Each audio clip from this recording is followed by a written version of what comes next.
You want me to treat you like an adult. You want me to respect your boundaries, and I've done that. But you also have to treat me like an adult and a human and respect my feelings too.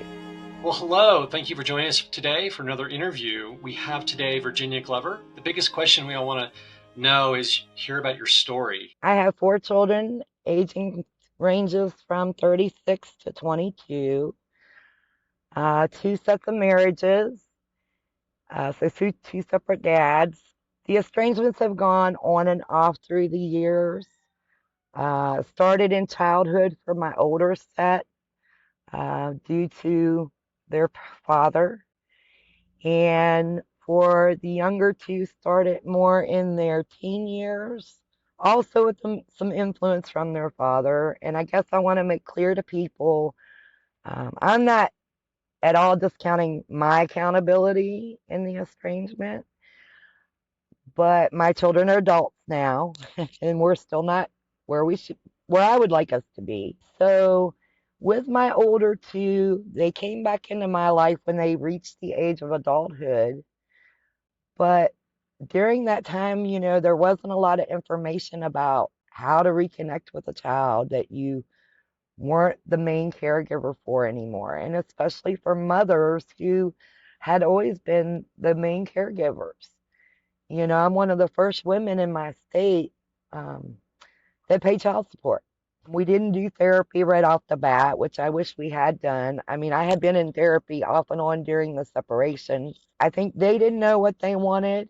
And when they first came back, I tried to rush in with, look at what I did. I tried to stay in touch. I tried to do everything possible. It wasn't that I didn't want you in my life.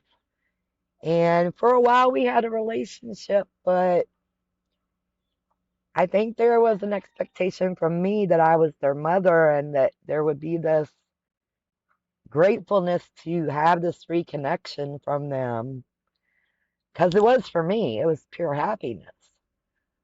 But it was very more complicated for them, and I didn't really understand that so much. Just was curious how many years you've been suffering with this. Well, I'm 52, so uh, almost 30 years. They had their lives, and I didn't expect them to be there full time. And they did come um, in times of need, but I think my expectation of what I thought it would be and what they really needed from me were two different things because they were adults now. They didn't need the mother and everything. They needed the more friendship type mother, I think, and maybe we could get closer to the mother part, but we didn't seem to make it there. So with those two older children now, my stepfather recently passed away, and he gave me a remarkable gift. He set it up so everybody was at the funeral, and his hope was that we would all um, be able to figure out how to reunite and come to some kind of relationship. And we haven't exactly figured that out, but I did get to see them all but one. So that was a gift to know that they're okay and see them. While all this is going on, I remarry to someone in the military who's in the Navy, so they were gone a good bit here and there. And I started my life again and had children with him. But during my pregnancy with my third child, I was going through the custody with my older children who were still underage, having a lot of difficulty of back and forth. I don't mean anything ugly. I never talk bad about my exes to my kids, but now they're grown. I feel like I can say my truth, which is he played a lot of games. I paid child support, but we were supposed to share the airfare. Well, he didn't pay us half of the airfare. So then I had to go back to court and have that taken off of my child support. It was just a whole game. And every time they came to visit, he made them feel bad for being there with me or connecting with me. I caught him on the phone one time saying, well, if you misbehave bad enough, your mom sends you home early. I'll take you to Disney World. Paying child support and thinking about the family I was starting, thinking about the pressure on my other two children and how, in a way, me being a part of it was making it difficult. I backed out because I'm from Virginia in a very Appalachian part. I come from poor people. I can remember my grandparents' neighbor had an outhouse and a water pump. The Okay. person I was married to the first time, his family had money. His father worked for NASA. They were long-term money from New Jersey. So they weren't rich maybe, but they had more than we had. And we knew nothing about how to fight things in court or how to stand up for my kids. I was very young and immature. So I kind of talked to my mom's friend and I had to put that in a place. I went through lots of therapy. I went through a severe depression over it. I almost lost my life over it a couple times. So I could focus on the kids that I was getting ready to bring into the world in my new relationship. So I could try to give them a fair shot at it, that I wasn't replacing my other children with them. So they were with me. They were with me. I got to enjoy all the good things in the early childhood. A lot of things I missed out with my older two. It was very rewarding. Um, I got to be very supportive, and I thought even in my mind, I was giving them things and opportunities I didn't have. They weren't maybe like some of the people around them, but they were definitely better experiences growing up than I had. But I suffer from depression because of traumatic events in my past before all of that and including this. And I didn't cope very well. I did the best I could. I thought I had put myself in a community. I had a very good community I lived in to give my kids support when I couldn't. Um, but somehow that backfired on me. Yeah, my third child ended up being sexually molested by a coworker of mine that I allowed in my house. And of course, as soon as I found out, we prosecuted and he went to jail. But that really changed something for our relationship, and I put them in therapy. But then the therapist and the school teachers thought they could do more than I could. There was no focus on reuniting the family and working through the trauma. There was only concern for the child, which I understand, but it left me and my youngest child kind of flapping in the wind. Right. The third child moved in with the teachers. I signed over guardianship because that they were old enough to stay in court. I went to court, but that's what they wanted, and so I allowed it because I mean, what do? You don't want them to be a runaway. But the agreement was to have contact and regular visits. That didn't happen, and they kind of disappeared from my life and their younger siblings' life. Tell me more about the estrangement, how it unfolded. Did you see it coming, or did they just ghost you over time? Like they didn't contact you, or did they send you like a It letter? was kind of really strange because I I went in to meet with them with the therapist, and they broached this idea of me with they could go live with this person for a year while I got some things taken care of, and that they would have some opportunities. And I was like, okay, well, I don't really want that, but for a year, and I understand, I've always been supportive of my children having opportunities. And the father he has mental illness, and he was trying to get himself straight. He loves his kids, but he just couldn't be there. He barely made it to retire from the military. That's how much dysfunction he was having going on, and the main reason we didn't stay together. So then, as it got closer to the year ending, they hadn't been coming around a lot, but I kind of let that slide because okay, you're a teenager, you're doing your thing. It became apparent that their plan was not to come home, that the plan was not to reconnect, and I went to court. The father went to court with me. We did as much as we could, but what do you do when that situation arises? Yeah, nobody wants to go to court to deal with these issues, and I'm sorry that you felt you had to do that. Did you have any chance to work things out before the estrangement occurred?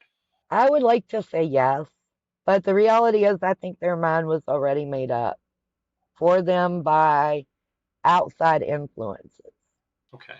Which influences were those? No, not the husband and the younger two so much because he was dealing with his mental illness. But I think between now I can look back and say, of course, my depressive part of it, my not functioning up to a higher level. My misunderstanding of some things that were going on with this child because this is my transgender child. My daughter is now my son, which I fully supported. Later on, when I I see. found out and we were tiptoeing around, but I don't know what I could have done to change what happened because the therapists weren't interested in making it about the family reuniting.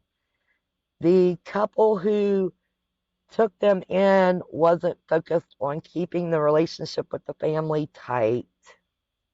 They were more interested in the relationship in their family. And my son later told me some of the things that went on that it wasn't all the grass is greener on the other side like he thought. And I hate that because I backed up and I wish he had reached out. But my third child has, matter of fact, he's in the hospital right now. Again, he has a lot of mental health issues. He's very closed off. He very much is difficult to open up about things. So I don't know. I look back on different things like even the sexual abuse that happened. Could I have prevented it? I felt something was wrong, but you don't know till you know. I went through that. I was a victim of that in my youth. And I thought Right. surely I would know. I didn't know. I will say my third child was the one who stayed in touch with me pretty much the most consistent up until I went back for my stepfather's funeral in June. We now are not talking again. So my youngest child left. Yeah. She went and moved in with her dad before she reached 18, and she's been with her dad ever since. And I think the thought is I can do what I want. I have all the money I want. Not now because she's still living with him, but she works and does. I think she thought that whatever I was trying to give her through all the things I was going through just wasn't enough. Did they tell you specifically anything as to why they don't see you? No, I found out secondhand reasons. I mean, through my mother and the grapevine, and even through the younger children, some with my older children. But for the children to specifically come out and tell me, no. My oldest daughter sent me a letter, but it wasn't really very direct about what our issues were so that I could respond. Did they give you boundaries? Oh, they gave me strict boundaries. My oldest daughter cut me completely off, except for eventually, after searching long enough, I found Instagram. And I never commented on anything for a long time. And then I slowly started liking. Once in a while, I would say, you look really good, or I'm proud of you. And she never cut that off. So was very judicial about how I used that. But I was able to see her and see my grandchild, which was good. My son, my second child, he just he he after my ex-husband, and I'm sorry, my second ex-husband, because he turned out to be far worse than the first one. um, just cut me out.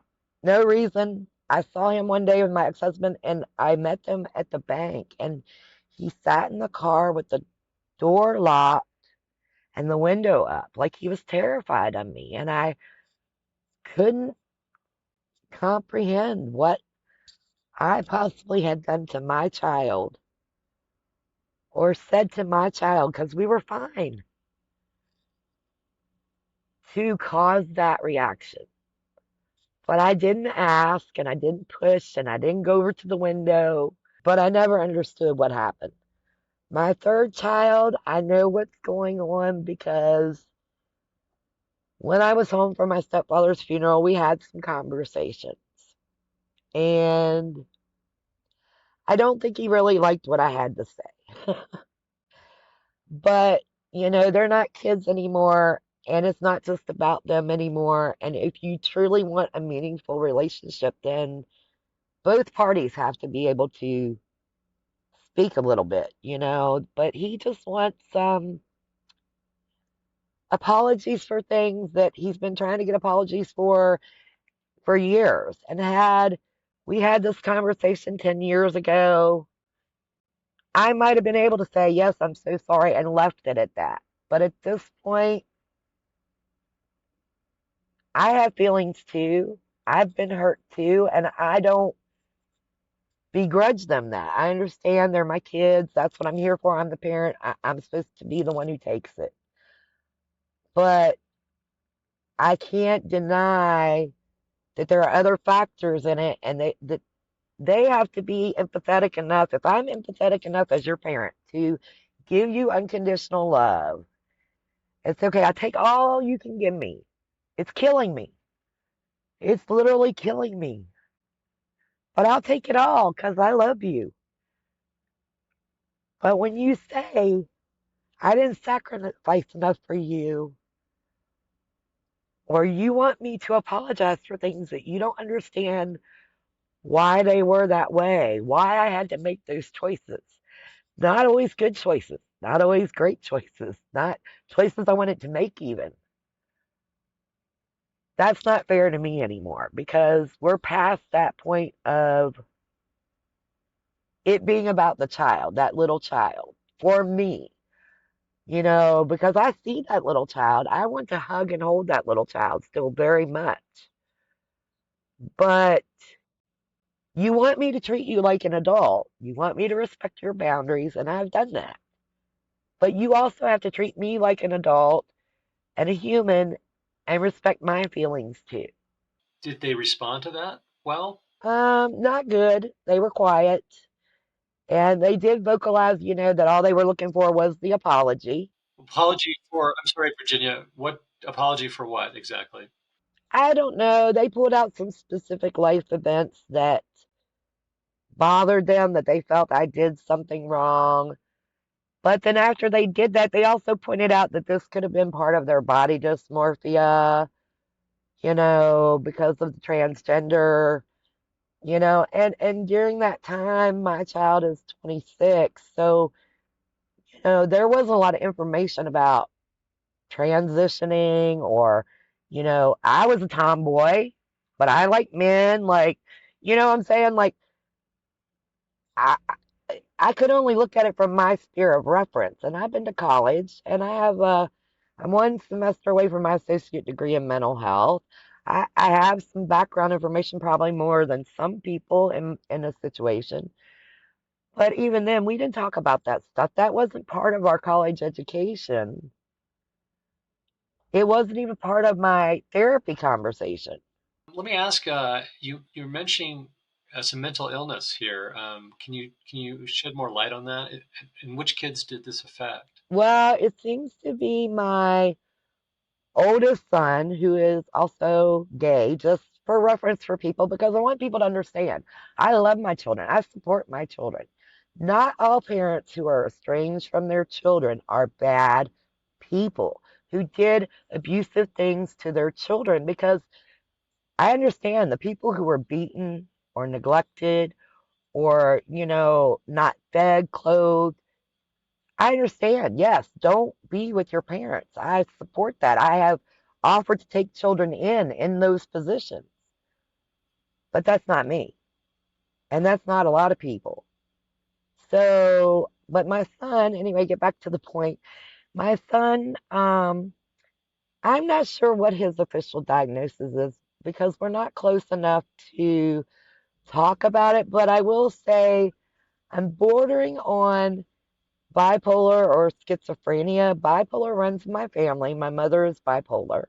She was not diagnosed till later in life. I have not been diagnosed bipolar, but I suffer a lot of the same things: depression, anxiety. Particularly during stress, I have deep depression. I have better ways of coping now than I did. I know to Yeah. take my medication. So it's been 28 years. I assume it sort of happened in stages with your various kids, not all on the same day. But how, we go through these different stages of grief, and I'm curious where you are now. Are you completely beyond the grief at this point? Have you accepted it? Have you forgiven your kids? Where are you today? I don't think any parent that truly loves their child stops grieving. You can turn it off for a while. You can put it in a neat little box and ignore it for a while. But I don't think it's ever gone. I watched this counselor on YouTube, and she said yesterday, she said this quote that really struck me. She said, "Grief is love with nowhere to go." I heard that too. Yep. And for me, some days I can turn it off. I had to survive it. I had to pretend for a long time that I didn't even have older kids because of the shame Right. and the feedback I knew I would get from my community, the people around me. I was back home. I was exposed to them. I was exposed to my ex-husband, the one who was particularly cruel with things because he was the stepfather to my older children. He promised me. He knew everything that went wrong. He promised me, "I'll never do that to you." He interfered so bad. All my kids have a relationship with him, but I'm unworthy.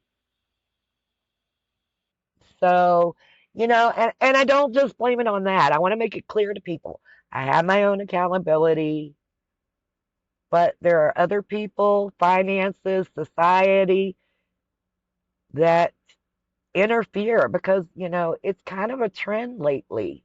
This whole estrangement thing, oh, well, I can just separate from them and, I don't have any responsibility for other people's feelings and, you know, whatever's right for me.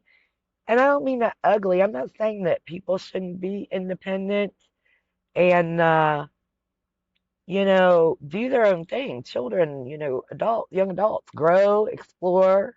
Sure. But I think they also need to know that sometimes they're really hurting people who love them and people who, for a long time, I sat there waiting, hoping. And then I had to figure out, you know what? There's nothing for me in Virginia. I mean, my mom's there, don't get me wrong, but I can't sit there waiting for something that may never happen. I have to live my own life. I have to live my own dreams. And so most days, that's what I'm trying to do. It's definitely heartbreaking, and it's heart wrenching at the same time, and we don't see it coming. And actually, I'm curious if your mom is still with you or your parents. She's still alive, yes, and all the children speak to her in some respects. So, I do, it's a twofold. It's a catch 22. I hear things. I know they're okay, which is a blessing. But sometimes when you hear things through a friend or your parent, you just wish that your child would have chose to share that with you. You know, a wedding, a celebration. At this point, I would settle for, oh, mom, the hurricane passed through. Are you okay? you know, happy birthday, happy Mother's Day, Merry Christmas. You know, I don't want them. I'm not the type of parent. I don't need to talk to you every day on the phone. I don't need to control your life. I raised you to be healthy, independent individuals. That was my goal. But it doesn't mean I don't care about you. And it's not that I don't wish you cared about me. Because no matter what, people can say, oh, well, you just spurred them. Well, you can say that because you never carried that child in your body. You can say that because you never loved something like that.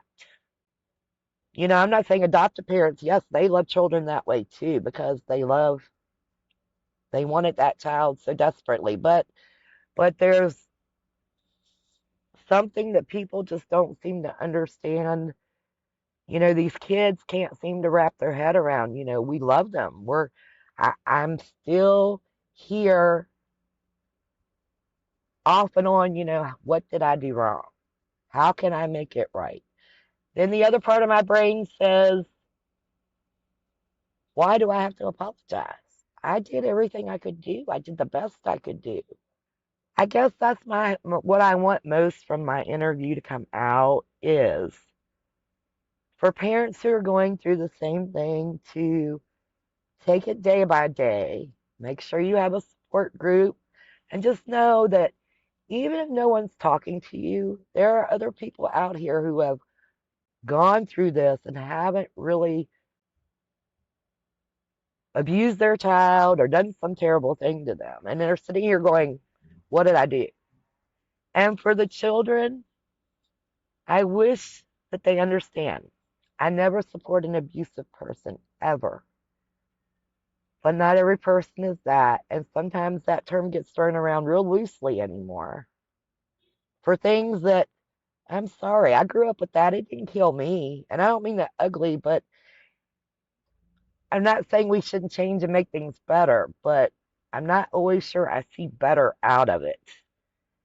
And that, okay, you don't have to be my best friend. We don't have to have a best friend, but I do deserve respect as your parent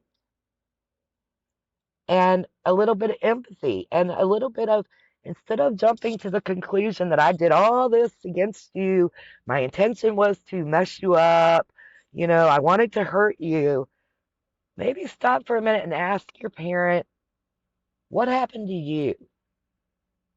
I didn't understand when you made this decision, Mom. Why did you make that decision? Just take a minute and stop and think about it because I'm not saying they don't think about it. A lot of them do. They think about it hard, but some of them, it's just like, oh, you didn't give me what I wanted. Bye. I think everybody needs to understand there's their perspective and your perspective, and everybody is entitled to their perspective and a little more acceptance of that that may be different, and that's okay because my mother and I, we struggled with our relationship, but I'll tell you the trick that we did. We agreed a long time ago that we may not agree on everything. So we agreed to disagree. We agreed that we loved each other enough that we wanted our relationship. And that was the most important thing. And that has saved us. And as a child of abuse, I can honestly say that saved me because I can't change what happened. I can't make my mother pay for the choices she made because they made me who I am. And I'm a good person. But I can take that and try to make the best out of it, which is keeping some kind of relationship because that's my mother. I love her. No matter what, I love her. Yeah. And she loves me no matter what. It's very interesting that you tell us about the fact that they did not focus on bringing the family back together, which is disturbing. So I lived in a very remote part of West Virginia, a very rural part, just over the border of Virginia. There wasn't a lot of counseling options, but when my daughter at the time, now my son, was sexually abused, I went to the school counselor and I put her in counseling because she maybe doesn't want to talk to me, but she's got to talk to somebody. And somehow me putting her in that counseling went from us trying to deal with what happened to my child thinking that they needed to disconnect from their family. And I don't understand how that happened. If they never reconcile with you, are you prepared to live the rest of your life with some kind of peace? I mean, I know you grieve and we grieve too. I mean, I have, but it's day by day. Every day is different. Some days are harder than others. Mother's Day, of course. But I guess I had to tell myself this is what they asked me for. They asked me to not be a part of their life. And even the ones who have reached out recently a little bit, you know, they don't reach out consistently. I mean, I still reach out a little bit, but I don't push the envelope because my thought is I know what kind of relationship I want to have with my child. But my son said to me when I was home, he says, "Well, you need to decide what kind of relationship you want to have with me." No, you put this boundary in place, so you have to decide whatever kind of relationship you want. And I will decide whether I can handle that. And I want a relationship, so I will do the best I can to do that. But the reality is, we may never reconnect. And I feel like this if they can live with it and it makes their life better or happier, then I have to live with it. I mean, if I care about them, I can't press it. That does no good. So, in the end, what choice do I have? Do I grieve? Yes, I have a grandchild that I haven't seen since she was 3 years old. That's 13. We are so attached as parents to our kids that it's very difficult to detach. It is. It got me through the first detachment, separation from my kids when they were younger. I had to just detach. And for a long time, I didn't talk about them. No one knew about them. Now I'm in a stage where I don't do that anymore. I always tell people I have 4 kids, and stuff, but it's hard because, oh, well, what do you do? And when do you see them? It's complicated. And some people you feel comfortable sharing that with, and some people you don't want to share that with. That's none of their business. But here I am broadcasting it. That's right. You're well beyond that now. Well, but it's kind of cathartic for me because I spent a lot of years hiding that part of myself, like I did something wrong, that I had something to be ashamed of. And while, yes, I had depression and I had things and I didn't handle everything perfect, I have to also stand up for myself and accept myself and say, I'm a good person. I did the best that I could in the situation I was in. I love my children. And I'm still here. Anytime they pick up the phone, call, I answer. If they message me, I respond. So they chose to shut the door. I have to respect that. Do I like it? No. No, Yeah. but it's what is. Yeah. And if you're a healthy parent, that's what you do. Yeah. Yeah. But I'm grateful to be able to sit here and talk because, you know, the first thing that jumps into people's mind is, oh, you must have been a terrible parent, all 4 of your children. No, you don't understand. There is no black and white. It's very, very gray. There's a lot of factors and influences that affect it, and it's very complicated. It's, Yes. I'm glad to find someone who is doing more delving into it because this is what I've been looking for. And actually, my best friend sent me your information. She had watched you on YouTube, and we've been best friends for almost 35 years. Mm. She helped me raise my kids because I was a single parent a lot. Yeah. And we raised our kids together. One thing I learned, and I'm curious if you heard this too, and it just shocked me, is to realize that relationships are temporary. Yeah, I had to accept that. I'm an extremely empathetic person and I love people and I always try to see people in the best light. And my work has always been mostly with the elderly, with dementia. And so that helped me learn. I learned about death and letting go.